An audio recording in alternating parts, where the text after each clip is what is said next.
Coming up on Sophisticated You have Mom. now ripped off your royal robes because you listened to other people and they have told you that you wasn't worth anything, and now you somehow believe it.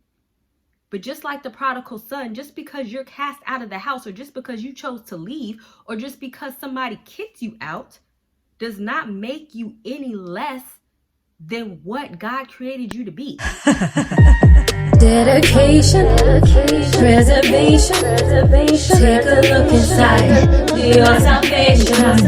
Do every good work, it takes patience, like a butterfly, transformation. What is up, guys? Sophia here, back with another video.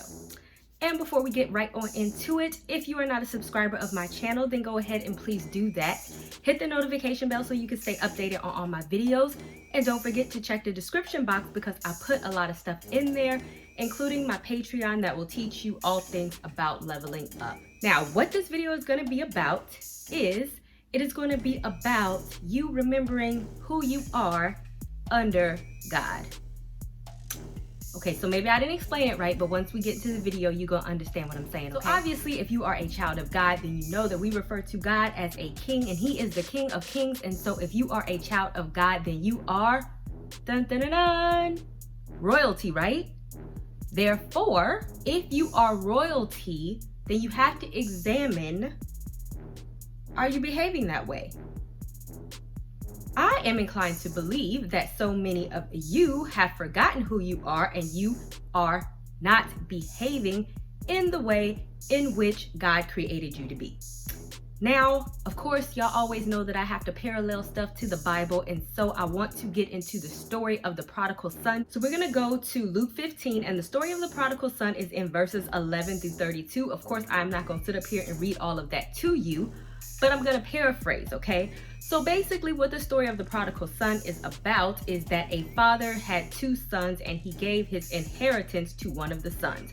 One of the sons basically took all of the money, went out into the world and squandered his wealth, and then he found himself to be so poor to the point that he was eating out of the pods of the pigs. And this is where I'm going to pick up from. And this is in verse 15, and it says, "So he went to force himself onto one of the citizens, that of the country, who sent himself into the fields to feed pigs.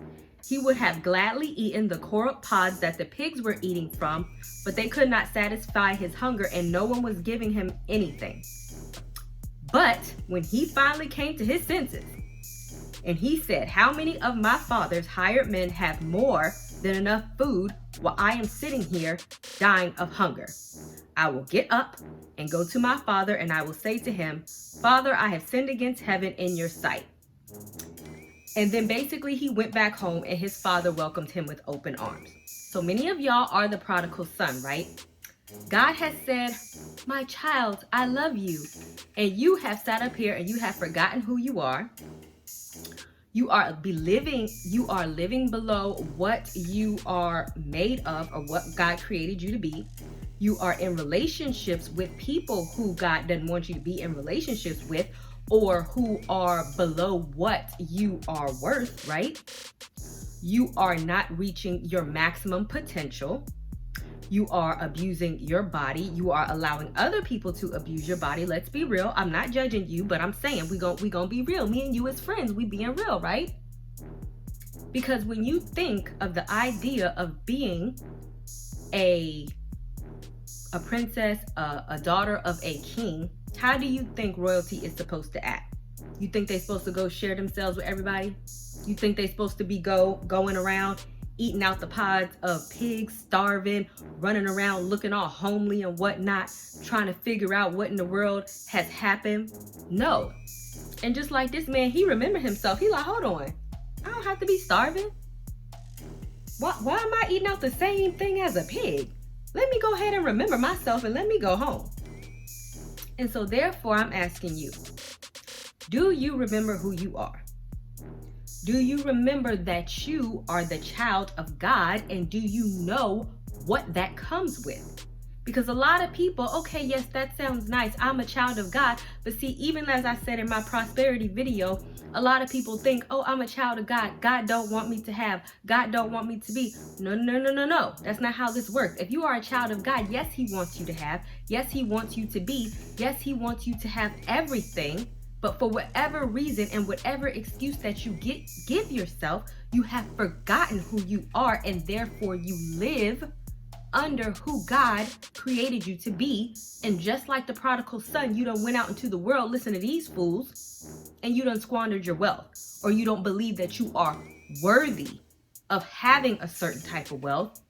And now you go through life, because some of y'all don't never come to your senses, and some of y'all don't never come home, and y'all don't come home to the Father, and you're just wandering around life all depressed, all sucked up, all mad, all confused, all living in hardship, wondering what in the world is happening, because you don't remember who you are. So I actually want to go to a second story, and this is the story of Tamar, right? So in this story, it is going to hit some of y'all very hard, but I want y'all to listen to what I'm about to say, because Tamar was tricked into a situation by her half brother because he was in lust with her. I will put my video down about lust, because I believe I talked about this story as well. And as soon as he finished raping her, because he tricked her, right? And he raped her, all of a sudden, because he was in lust, all the emotions that he felt for her turned into hate, and he kicked homegirl out. And so this is where we're going to pick up. And this comes from 2 Samuel chapter 13, starting from verse 18 if you want to read the entire story. But I'm going to pick up from verse 18. So it says, now Tamar was wearing a long sleeve robe of various colors, for that is how the virgins of daughters, the king's dresses themselves in robes. Then Amnon's personal servant took her out and bolted the door behind her. So Tamar put dust on her head in grief, tore the long sleeve robe which she had on, and she put her head on her hand and went away, and she went crying. So then she went to her brother Absalom, and then she went to her father. So her father David was mad, and this is in verse 21. Now when King David heard about all these things, he was angry, but he failed to take action. So basically he did nothing to defend his daughter. And Tamar went away, and she lived a desolate life.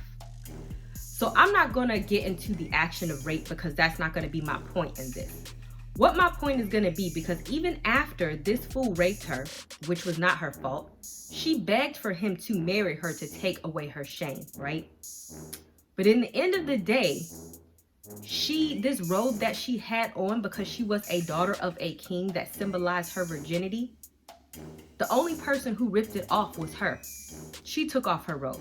So not only did this fool take away something that was precious to her, but he also allowed her to believe that she was not worth anything else. So much so that she went crazy, she hid, and now she lived a desolate life, never to be seen or heard from again. And that is another way in which you, my dear lovelies, may be robbing yourself of the royal position, because y'all sit up there. A lot of y'all have past. Who doesn't have a past? How many of y'all haven't made bad decisions or allowed people to do things to y'all, right? Or maybe you have allowed people to use and abuse you, or maybe you was the used and abuser. Whatever the case may be, you have now ripped off your royal robes because you listened to other people, and they have told you that you wasn't worth anything, and now you somehow believe it. But just like the prodigal son, just because you're cast out of the house, or just because you chose to leave, or just because somebody kicked you out, does not make you any less than what God created you to be. So it's like, what you gonna do? You gonna come to your senses, and you're gonna go back to the Father no matter what you've done, because he's gonna welcome you with open arms, right? He's gonna say, come back. He's going to fix it. He's going to heal you. He's going to give you. He's going to give you an inheritance, provided that he can trust you enough. Provided that he's going to be like, okay, my daughter, you made some mistakes. Let's go ahead and fix this. No, I'm not going to give you all your inheritance at once, because the last time we did this, you done ran off and you jumped crazy. But once you start building my trust again, trust and believe, you're going to get all of that back. But you got to come back first. You got to act right first. And you got to do and live like I'm asking you to do and live. And therefore, you can live like a queen. And these are the promises that God gives us, spelled black and white, very clear. But we have to be willing to do that. Don't rip off your royal robes. Stop allowing other people to abuse you. Stop letting men use you. Stop dating people that are not worth your time of day. Stop living below what God created you to be. Stop being so afraid to show your gifts and your talents.